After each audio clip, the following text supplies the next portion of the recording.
नमस्कार, आप देख रहे हैं खबर उत्तराखंड। मैं हूं आपके साथ तनवीर। रुक करते हैं खबरों का, लेकिन उससे पहले किसे डालते हैं इस वक्त की हेडलाइंस पर। उत्तराखंड में रोजगार के लिए बनेगा त्रिस्तरीय वर्कफोर्स मॉडल, सीएम धामी ने दिए आदेश।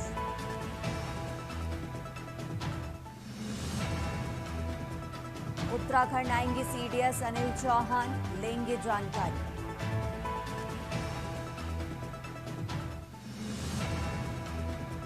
उत्तराखंड में होने वाली टी20 क्रिकेट लीग स्थगित।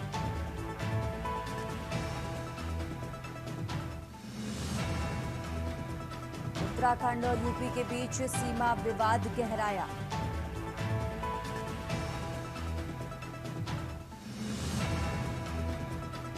अल्मोड़ा जेल में मिला इलेक्ट्रॉनिक डिवाइस।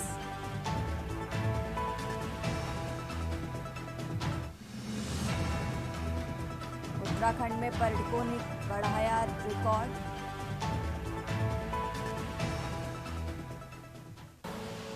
आप देख रहे हैं के न्यूज, खबरों का सारथी। और अब बात कर रहे हैं हरिद्वार की। हरिद्वार से खबर आपको बता रहे हैं, जहां हरिद्वार में महाराष्ट्र के मुख्यमंत्री देवेंद्र फडणवीस ने राहुल गांधी पर पलटवार किया। उन्होंने कहा कि राहुल गांधी संसद में बहस नहीं करना चाहते, बल्कि केवल आरोपों की राजनीति कर रहे हैं। साथ ही आरोप लगाया कि राहुल गांधी झूठे बयान देकर देश और शहीदों की छवि को नुकसान पहुंचाने की कोशिश कर रहे हैं।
कई प्रकार की मांगे हैं, सब बैठकर किस प्रकार से करना है उसका विचार करेंगे। लोकसभा में राहुल गांधी जी का बोलने नहीं दिया रहा, वो आरोप लगाने के पूरा नहीं किया जा रहा है। देखिए, उनको बोलना ही नहीं है, उनको केवल झूठे आरोप लगाकर अपने देश को बदनाम करके, अपनी सेना को बदनाम करके, अपने शहीदों को बदनाम करके इस देश को बदनाम करने में ही उनको सबसे ज्यादा रुचि दिखाई पड़ती है। और मुझे ऐसा लगता है कि उनके पास बोलने के लिए कुछ नहीं है, इसलिए सिर्फ सुर्खियां बटोरने के लिए और चर्चा में रहने के लिए इस प्रकार की बातें वो करते हैं।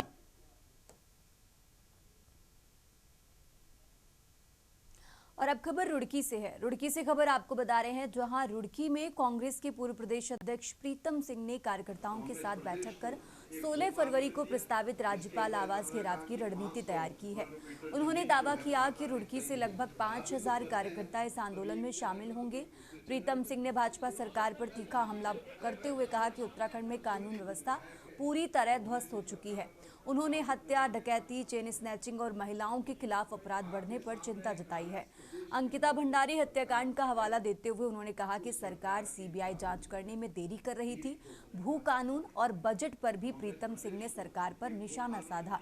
उन्होंने कहा कि भाजपा सरकार ने जनता विरोधी नीतियों के जरिए प्रदेश के हित को नुकसान पहुंचाया है। कभी एक चैनल में तो कभी दूसरे चैनल में सुन ली विधायक है, उन्होंने भी सरकार पर आरोप लगाने का काम किया। और अब खबर देहरादून से है, जहां देहरादून में लगातार बढ़ रही कानून व्यवस्था की समस्या को लेकर विपक्षी दल सक्रिय हो गए हैं। कांग्रेस और उत्तराखंड क्रांति दल ने बिगड़ती सुरक्षा स्थिति पर सवाल उठाए हैं। उत्तराखंड क्रांति दल ने वरिष्ठ पुलिस अधीक्षक कार्यालय का घेराव किया। यूकेडी का आरोप है कि महिलाओं पर हो रहे अत्याचार और हाल ही में हुई गुंजन श्रीवास्तव की हत्या ये दर्शाती है कि देहरादून में कानून व्यवस्था पूरी तरह कमजोर हो चुकी है। दल ने पुलिस से कार्रवाई और सुरक्षा सुनिश्चित करने की मांग की है।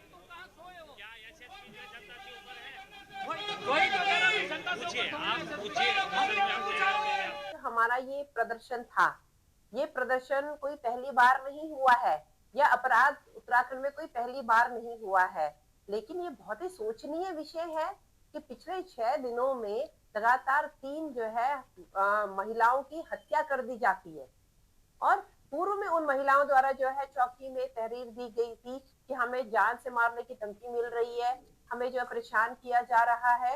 इसको जो है उन्होंने अनसुना करते हुए कोई कार्रवाई नहीं इसमें पुलिस द्वारा की गई और जिसका क्या ये हुआ कि उनकी जो है जान चली गई।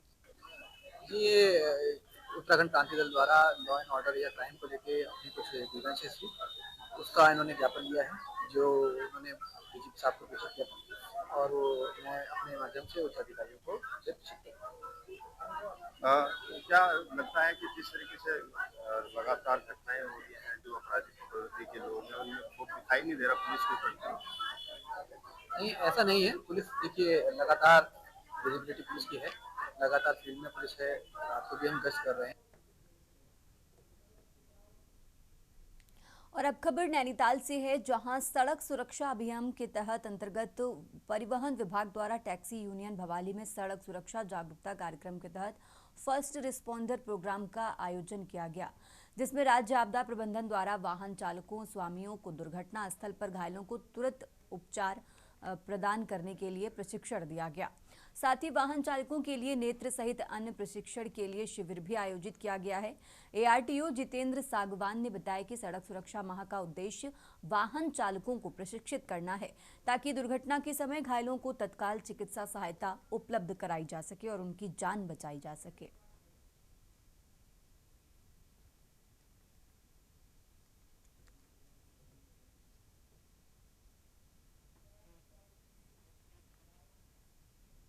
और अब खबर हल्द्वानी से है, जहां हल्द्वानी के बरेली रोड क्षेत्र में आपसी विवाद के चलते एक भाई ने अपने ही सगे भाई की पीट कर हत्या कर दी। मृतक की पहचान सोनू जायसवाल और आरोपी की पहचान संदीप जायसवाल के रूप में हुई है। पुलिस ने मौके पर पहुंचकर स्थिति को नियंत्रण में लिया और आरोपी संदीप को गिरफ्तार कर लिया है। बताया जा रहा है कि आरोपी पहले भी हत्या के एक मामले में सजा काट चुका है। मृतक का फिलहाल पोस्टमार्टम के लिए भेजा गया है और पुलिस पूरे मामले की जांच पड़ताल में जुटी हुई है।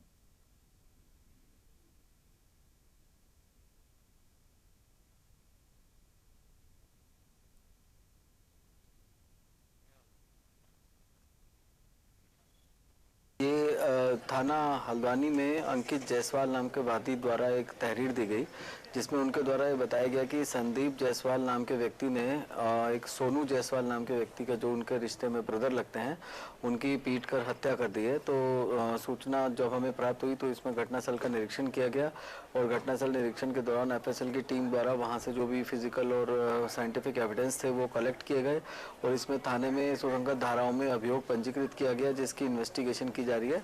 और इन्वेस्टिगेशन के दौरान जो अभियुक्त है उससे एक वेपन भी बरामद हुआ और 2 बुलेट भी बरामद हुए हैं।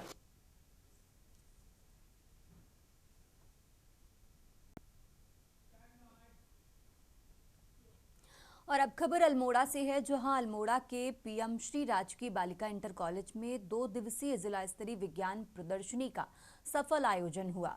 इस प्रदर्शनी में जनपद के विभिन्न विद्यालयों से कुल 135 छात्र छात्राओं ने भाग लिया और विज्ञान एवं नवाचार से जुड़े अपने मॉडल और प्रोजेक्ट प्रस्तुत किए।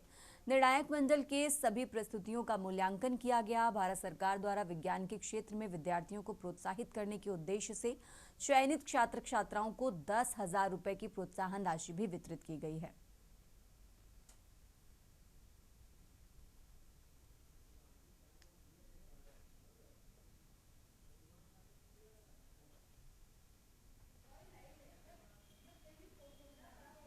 से पहले जो इसमें बच्चे होते हैं अपने विद्यालय से 5 बच्चे जो 15 साल से नीचे और 10 तक की कक्षा के होते हैं, अपने छोटे छोटे आइडिया बॉक्स के माध्यम से चयनित करके इनके इंफ्रारेड मानक के पोर्टल पर अपलोड करते हैं।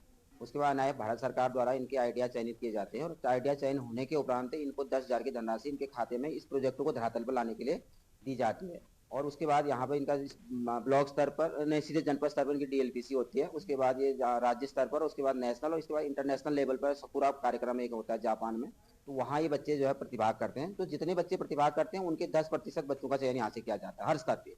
इसका तात्पर्य यह है कि कोई व्यक्ति इतनी आसानी से या कितनी सरल तरीके से या अपने समय को बचाकर इसका उपयोग कर सकता है। यह आसानी से उपयोग हो सकता है और इसमें समय की बचत काफी ज्यादा है। तो अब मैं आपको बताऊंगी कि इसमें क्या क्या लाभ है। सर, अगर किसी का घर बहुत टॉप फ्लोर पर है और उसको नीचे आने के लिए दरवाजा बंद करने के लिए नीचे आना पड़ता है और उसके पैरों में दर्द रहता है, या कोई वृद्ध व्यक्ति है जिसको भी जिसके भी पैरों में बहुत दर्द होता है उसको, या वो बीमार रहता है तो उसको दरवाजा बंद करना पड़ता है, ये तो हम इसका उपयोग कर सकते हैं।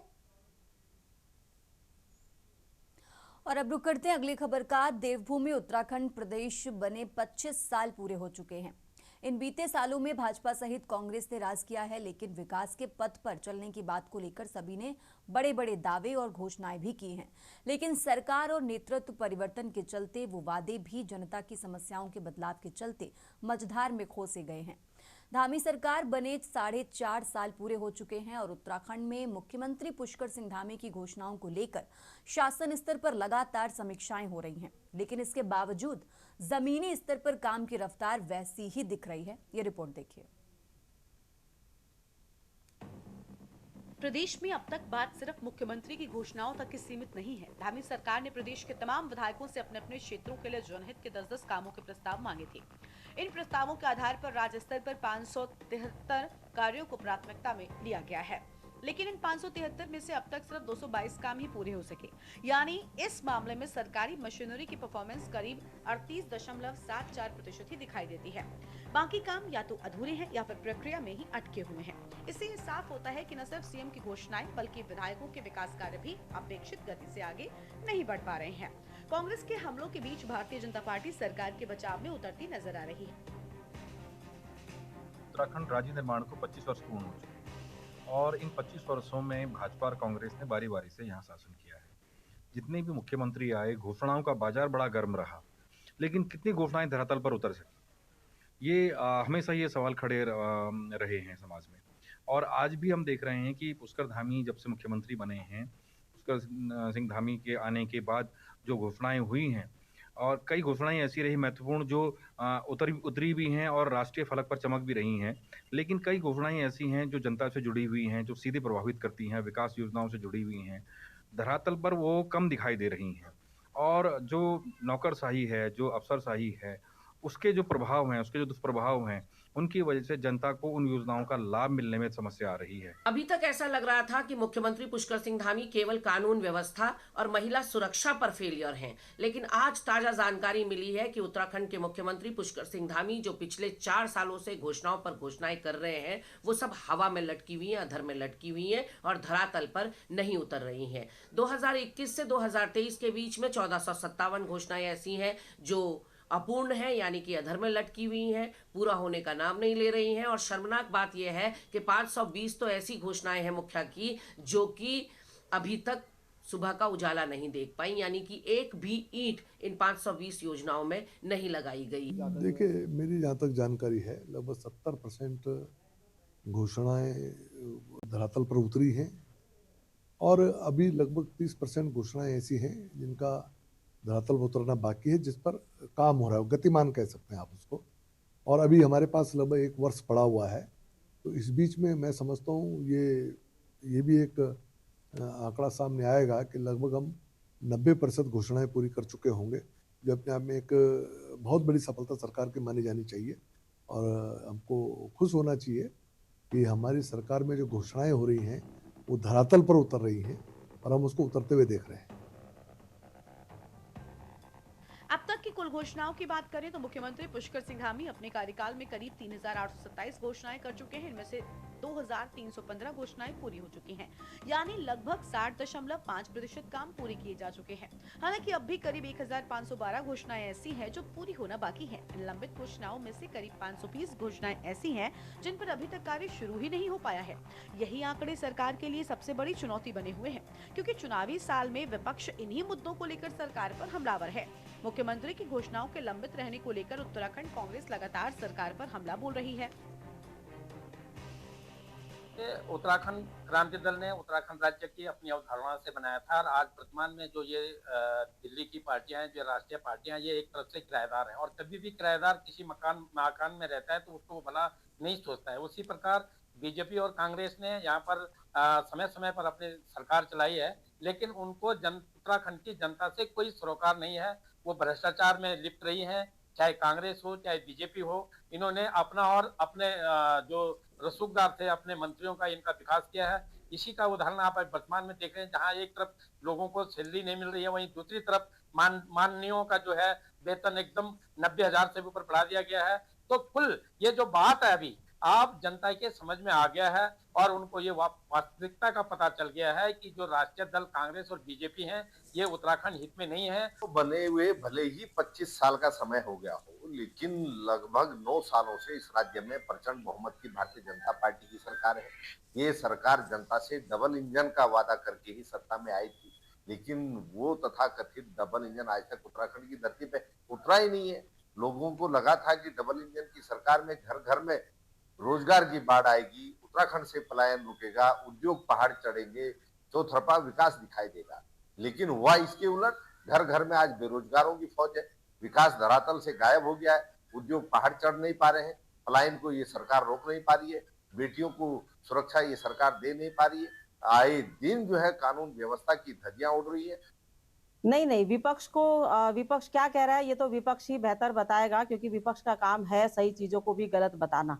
लेकिन पुष्कर सिंह धामी जी ने जितनी भी योजनाओं की घोषणा करी है, लगभग वो पूरी ये कोशिश करते हैं कि उन सारी योजनाओं को धरातल पर उतारने का वो काम करें, क्योंकि जनमानस के हित में और इस प्रबुद्ध प्रदेश की जनता के हित में जितने भी पुष्कर सिंह धामी जी ने निर्णय लिए हैं माननीय मुख्यमंत्री जी के रूप में, कहीं ना कहीं वो सारी योजनाएं धरातल पर उतरी हैं। पर कुछ योजनाएं इस तरह की होती हैं जो थोड़ा लंबे अंतराल तक चलती हैं, उसमें काफी सारी चीजों को देखना पड़ता है। इन चीजों को लेकर के उसको ये कह देना कि जी 60% हमारी योजनाएं धरातल पर उतरी हैं, 80% से ऊपर हमारी योजनाएं धरातल पर उतरी, अगर सही आंकड़ों को आप देखेंगे तो कौन सी ऐसी योजना है जिसमें काम नहीं चल रहा है। लगभग पुष्कर सिंह धामी जी लगातार हर योजना का जब भी कोई घोषणा करते हैं उसकी स्वयं मॉनिटरिंग करने का काम करते हैं। तो विपक्ष का काम है केवल आरोप लगाना, वो आरोप लगाता रहे, लेकिन प्रदेश की जनता जानती है कि पुष्कर सिंह धामी जी हमेशा लोगों के हित में जो है निर्णय लेने का काम करते हैं।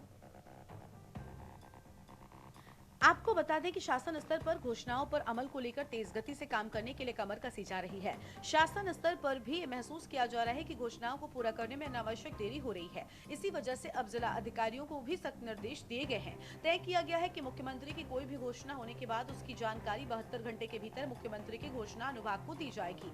इसके अलावा जिलाधिकारी को ही यह जिम्मेदारी दी गई है कि वो संबंधित विभागों को चिन्हित करें और समय सीमा तय कर काम शुरू करें। घोषणाओं से जुड़ी फाइलें एक विभाग से दूसरे विभाग में न भटके के लिए भी नई गाइडलाइन बनाई जा रही है। ऐसे में सवाल यह है कि मुख्यमंत्री की घोषणाओं में लेत लतीफी लगाने वाले नौकरशाहों पर आखिर कैसे लगाम लग पाएगी, या ये घोषणाएं सिर्फ जनता के लिए हवा हवाई साबित होंगी। Uttarakhand desk report.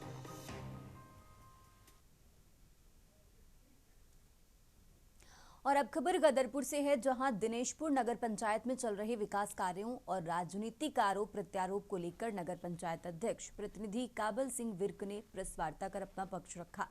इस प्रेस वार्ता में बड़ी संख्या में स्थानीय नागरिक और समर्थक मौजूद रहे। प्रेस वार्ता के दौरान काबल सिंह विर्क ने कहा कि नगर पंचायत में चल रहे विकास कार्यों में 4 से 5 सभासद लगातार बाधा उत्पन्न कर रही हैं, जिससे जनहित के काम प्रभावित हो रहे हैं।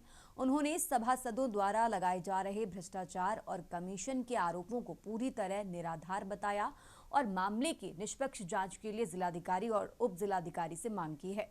काबल सिंह विर्क ने स्पष्ट किया कि प्रधानमंत्री आवास योजना पूरी तरह जरूरतमंदों के लिए है और पात्र लाभार्थियों की जांच प्रक्रिया नियमों के तहत चल रही है।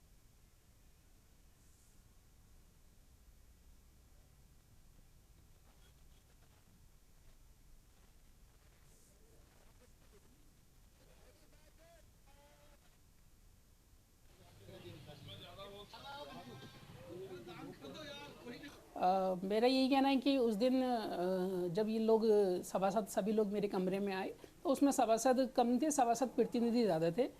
तो उनके द्वारा बहुत सारी एक लाइव फेसबुक पर भी किया गया। मैंने उनका, क्योंकि ज़्यादा मैं विरोध करने पे ध्यान नहीं देता हूँ, मेरा यही रहता है प्रयास की समस्याओं को सुलझाया जाए और बात की जाए। वो उनके द्वारा जो क्वेश्चन किए गए मेरे वहाँ भी उनको आंसर दिए गए या आपस की इनकी लड़ाई में मैं ज़्यादा कुछ नहीं कहूँगा, मगर ज़रूर जनता का यहाँ पर विकास में अवरोध हो रहा है। अगर सभी सभासद लोग साथ में बैठकर, चेयरमैन साहब के साथ बैठकर कोई बोर्ड मीटिंग में अपने प्रस्ताव रखते हैं, हमारा काम उसको एग्जीक्यूट करने का है, इसी के लिए शासन ने हमको यहाँ भेजा है। अगर सभासदों द्वारा ये सहयोग दिया जाएगा, माननीय अध्यक्ष महोदय द्वारा हमें कुछ निर्देशित किया जाएगा, तो ज़रूर हम जनता के लिए बेहतर प्रयास करेंगे। उत्तराखंड की खबरों में फिलहाल इतना ही। आप देखते रहिए के न्यूज़ इंडिया।